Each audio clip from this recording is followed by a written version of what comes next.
Well, good evening and welcome to Tucker Carlson Tonight. Somehow, despite Donald Trump being an alleged Russian puppet, the American tensions with Russia keep rising. Yesterday, Russian officials said relations were at their lowest point since the Cold War. Today, President Trump has set aside his old skepticism toward NATO, and Secretary of State Rex Tillerson had an unproductive meeting, apparently, with Vladimir Putin in Moscow. Right now, we're not getting along with Russia at all. We may be at an all-time low in terms of relationship with Russia. We need to attempt to put an end to this steady degradation, which is doing nothing to restore the trust between our two countries or to make progress on the issues of the greatest importance to both of us. Al Mottur is a Democratic strategist and former member of Hillary for America, the National Finance Committee. He says there are still plenty of warning signs that the Trump administration is too cozy with Russia. Mr. Mottur joins us now.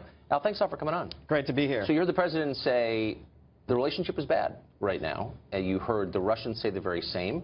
You saw the Prime Minister of Russia, Mr. Medvedev, say that we're as close to war as we've been in a long time. Do you believe any of this, or is this just part of the conspiracy? I actually do.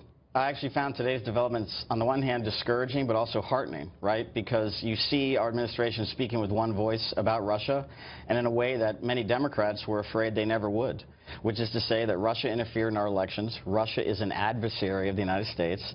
And you have Ambassador Haley, Secretary Tillerson, and even President Trump saying the right thing. So in that sense, it's encouraging. So you're happy that we're moving toward war. So I guess that raises the question. Well, that's what you just said. And clearly Democrats are happy about it. They want a confrontation with Russia. And I guess the question is why? When did the Democratic Party become the war party? Of course we're not happy we're moving toward war. My point is that I'm happy that this administration is taking Russia seriously. And Secretary Tillerson sent the right signals today in his meeting with the foreign minister. But again, the Prime Minister of Russia said that U.S.-American relations, and I'm quoting now, are ruined and we're on the brink of armed conflict. That's bad. Why would that be heartening to you? It's heartening in the sense that I believe during the campaign and thereafter, this president hasn't taken Russia seriously. And he has said through multiple occasions things that cause us to question whether he puts the United States' interests first. Today we saw that this administration seems to be doing that. That's what's heartening to me. It's just strange to me, having watched politics for so long, to see the Democrats so avidly pushing for a conflict with Russia. And I'm just confused. This is the new liberal position that because the people who run the country don't respect human rights sufficiently, or they put propaganda into the American system, that we need to be in conflict with them. Is that the core of this, or something else going on? I'm honestly confused. I think it's more complicated than that. Okay. I think you have people on the left who are angry about the election, and so they are pushing this. But you also have national security agencies. You have the FBI. You have Richard Burr, the chairman of the Senate Intelligence Committee, also pushing these things. We have to get to the bottom of it. And as Secretary Tillerson said today, Russia undoubtedly interfered with our elections, and there ought to be more stiffer penalties. There's literally no evidence for that at all. None that has come into the public view that Russia in any way affected the outcome of this election. And so I guess what you're saying is that here's a new threshold. If a country attempts to influence the outcome, or if it somehow injects its propaganda into the American system, they're our enemy, and we need to have a bellicose posture with them. Is that the new standard? Because a lot of countries meet that standard, like a lot of countries, not just a few. Look, Russia interfered aggressively in our elections. They had thousands of people and internet bots trying to proliferate news that's fake on the internet to get people's opinions to change. That's inappropriate. What was the readership for that? Do you know? We don't, but we have testimony. We do have some sense, and it was basically around zero. There's no evidence that any of that information swayed a single vote. You have RT, which is the Russian finance television station, which has, I think, a daily viewership of about 30,000. Not a factor in the election at all. And so I'm thinking maybe there's something else going on here that, as a keen observer, I am missing. The animus toward Russia stems from what? A lot of countries have done what Russia did.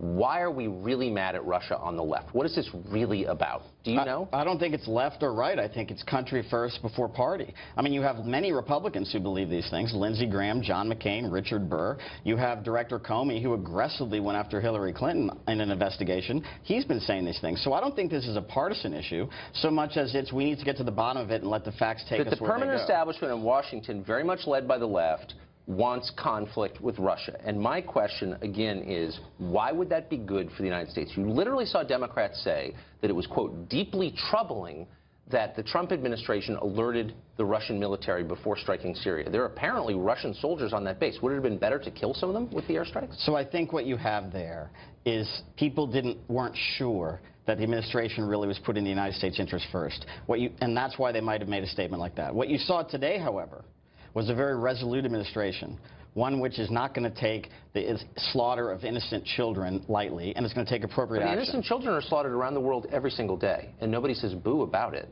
And so I guess, look, let's just back up. I'm agnostic on the question of Russia. But explain to me succinctly, in a way no one has done so far, why being at odds with Russia helps the United States. What do we get out of that? We should be at odds with anyone who's trying to interfere with our democratic processes and who do not have our interests at heart.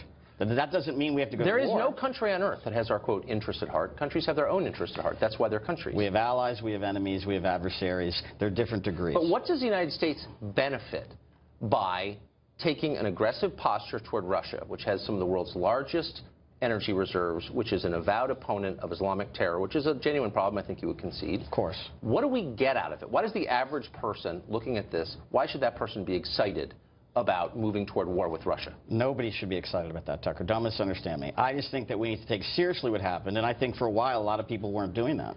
Okay, but again, you're not going to answer the question. What do we get out of this? Like, typically when the United States formulates a policy position abroad, the aim is to make America safer or more prosperous. In what sense does this confrontation with Russia, now ongoing, make our country safer or more prosperous?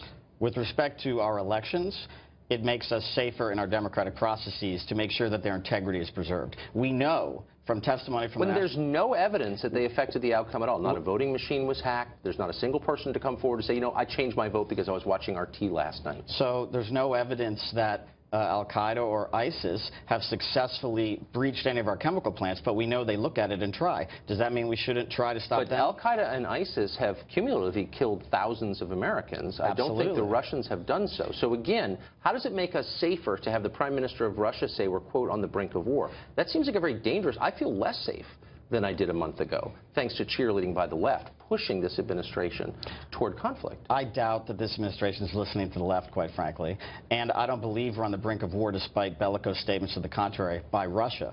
I don't look to Russia as to where we stand. Well, apparently, earlier this morning, and not apparently, I think, a U.S. commercial flight flying from San Francisco to Shanghai was turned away at the edge of Russian airspace, and the passengers, I know for a fact, on that flight were told an American carrier is not permitted to enter Russian airspace for, quote, diplomatic reasons.